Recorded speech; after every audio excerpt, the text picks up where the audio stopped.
Palma por el tema de la vacunación. Son muchas más personas, no solamente personal médico, que reporta efectos secundarios, no solamente en Chile, sino que a lo largo y ancho del mundo.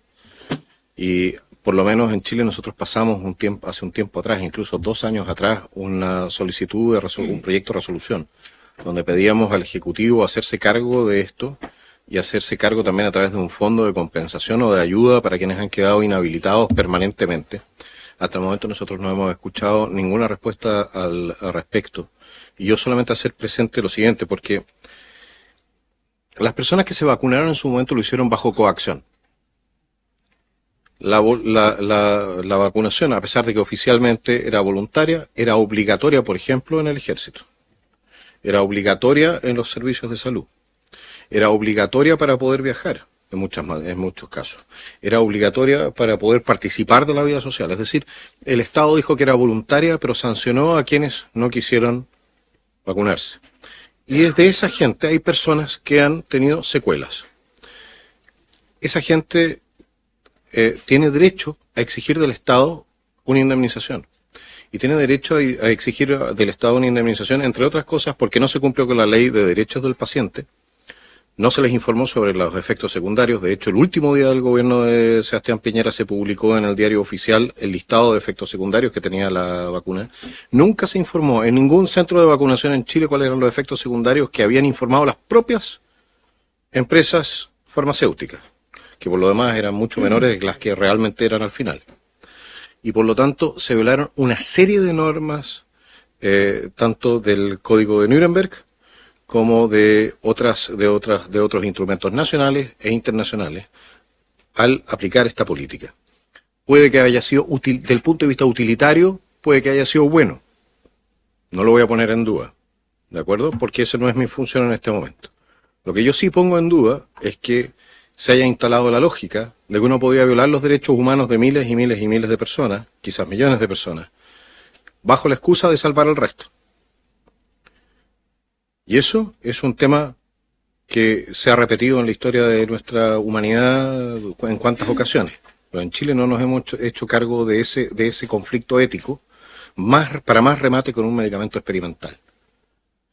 Entonces, creo que el punto que toca el diputado Palma es súper relevante y me parece que deberíamos en algún momento profundizarlo, no solamente hacer respecto de lo que usted ha solicitado. Yo creo que incluso necesitamos en algún momento una comisión investigadora que se haga cargo de analizar tanto los pros como los contras de toda la política que hubo en ese, no desde un punto de vista político partidista, sino que desde el punto de vista científico.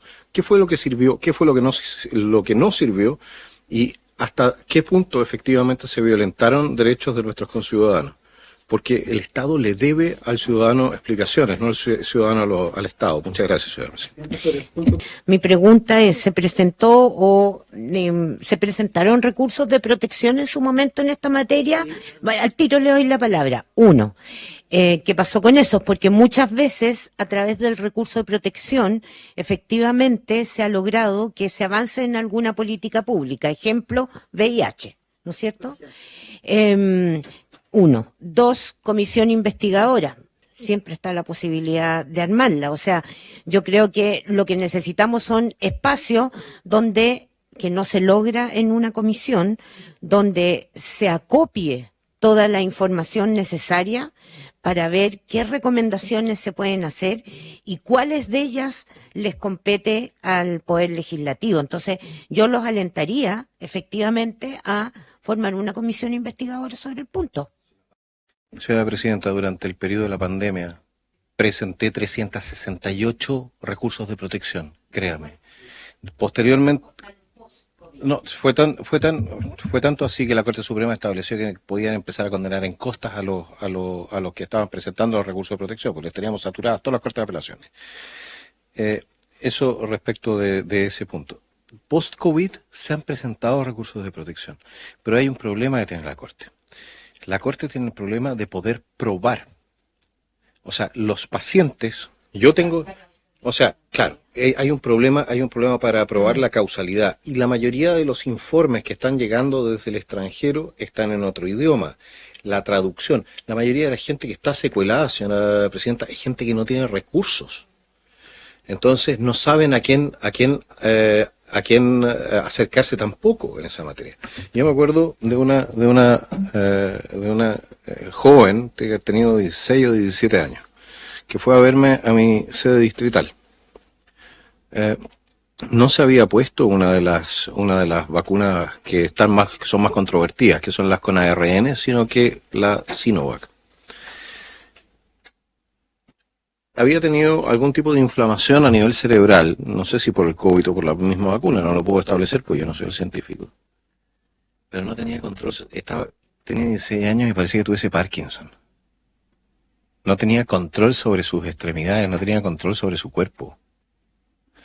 Entonces, cuando usted ve eso en una joven que usted sabe que va a tener que vivir con eso décadas, ¿qué se supone que hagamos? Porque aquí también muchas veces el levantar este tema ha ido acompañado de la acusación de ser sombreritos de aluminio o cualquier cosa por el estilo, que somos teóricos de la conspiración. Ya, bueno, sombreritos de aluminio, así le dicen. Ya, entonces el punto, sí, lo podrían considerar gracioso, pero esa información, Chile, es bien interesante, señora presidenta, porque Chile, todo el resto del mundo ya había levantado las cuarentenas y Chile estuvo un año más en cuarentena. Porque Chile no mira las noticias a nivel internacional, lo que está sucediendo a nivel internacional, las comisiones investigadoras en Alemania, en la Unión Europea, en España, en Estados Unidos, etcétera. Todo eso ya viene avanzadísimo y tenemos mucha información. Y sin embargo, cuando uno presenta o dice, oye, aquí se hicieron las cosas quizás no tan bien como se había descrito, ¿no? A uno lo tachan de ser conspiranoico. ¿Por qué? Porque la inmensa mayoría de nuestra población lamentablemente no domina el inglés de tal manera de poder seguir lo que está sucediendo en otros congresos, en otros lugares de nuestro planeta. Y creo que sería hora de que nosotros también hagamos nuestras tareas en esa materia. Muchísimas gracias. Me parece muy bien y espero entonces que se haga una presentación para hacer una comisión investigadora que haga un seguimiento a las personas que, sí, me parece que se requiere saber y ver qué se puede hacer.